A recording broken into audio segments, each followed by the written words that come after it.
राधे राधे भक्तों, ऐसा पाप जो हम करते भी नहीं फिर भी उसका दंड हमें मिलता है। कहानी शुरू करने से पहले आपसे अनुरोध है, चैनल को सब्सक्राइब अवश्य करें।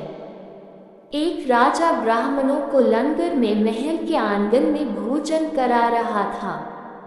राजा का रसोइया खुले आंगन में भोजन पका रहा था। उसी समय एक चील अपने पंजे में एक जिंदा सांप को लेकर राजा के महल के ऊपर से गुजरी। पंजों में दबे सांप ने अपनी आत्मरक्षा में चील से बचने के लिए अपने फन से जहर निकाला।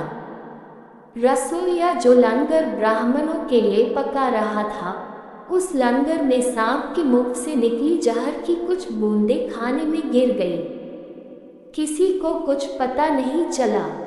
फलस्वरूप वह ब्राह्मण जो भोजन करने आए थे, उन सब की जहरीला खाना खाते ही मौत हो गई।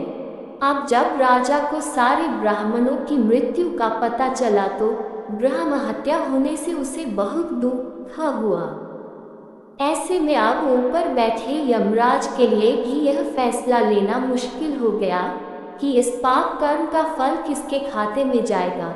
राजा, जिसको पता ही नहीं था कि खाना जहरीला हो गया है, रसोइया जिसको पता ही नहीं था कि खाना बनाते समय वह जहरीला हो गया है, वह चील जो जहरीला सांप लिए राजा के ऊपर से गुजरी, वह सांप जिसने अपनी आत्मरक्षा में जहर निकाला था। बहुत दिनों तक यह मामला यमराज की फाइल में अटका रहा। एक दिन कुछ ब्राह्मण राजा से मिलने उस राज्य में आए और उन्होंने किसी महिला से महल का रास्ता पूछा। उस महिला ने महल का रास्ता तो बता दिया, पर रास्ता बताने के साथ साथ ब्राह्मणों से ये भी कह दिया, देखो भाई, जरा ध्यान रखना, वह राजा आप जैसे ब्राह्मणों को खाने में जहर देकर मार देता है।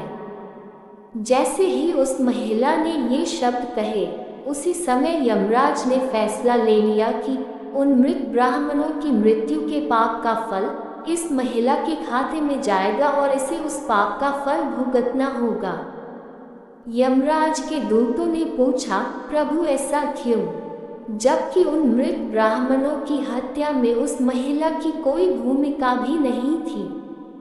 तब यमराज ने कहा, भाई देखो, जब कोई व्यक्ति पाप करता है तब उसे बड़ा आनंद मिलता है, पर उन मृत ब्राह्मणों की हत्या से ना तो राजा को आनंद मिला, न ही उस रसोइया को आनंद मिला, ना ही उस सांप को आनंद मिला और ना ही उस चील को आनंद मिला, पर उस पाप कर्म की घटना को बुराई करने के भाव से बखान कर उस महिला को जरूर आनंद मिला।